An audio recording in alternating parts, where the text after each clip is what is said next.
السؤال: ما حكم أخذ الحبوب المانعة من نزول الحيض في شهر رمضان لأجل صيام الشهر كاملا ومن غير اللجوء إلى القضاء؟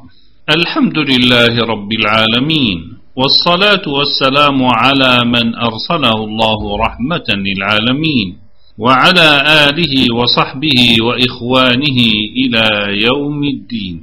أما بعد، فالرأي المعتبر بقاء المرأة على طبيعتها من غير استعمال حبوب تأخير الحيض تقصدا لأداء رمضان، وهي مأجورة في تعبدها لله بترك الصيام وغيره من العبادات لمانع الحيض الذي قدره الله تعالى لها، ولا يفوتها الأجر إن شاء الله، ثم تتعبد الله تعالى بالقضاء، علما أن باب الذكر مفتوح لها في أيام حيضتها، وهو من أفضل الأعمال، وقد كان صلى الله عليه وآله وسلم يذكر الله في كل أحواله.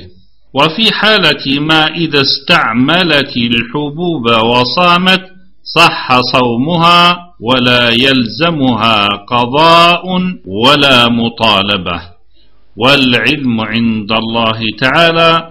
وآخر دعوانا أن الحمد لله رب العالمين، وصلى الله على نبينا محمد وعلى آله وصحبه وإخوانه إلى يوم الدين، وسلم تسليما.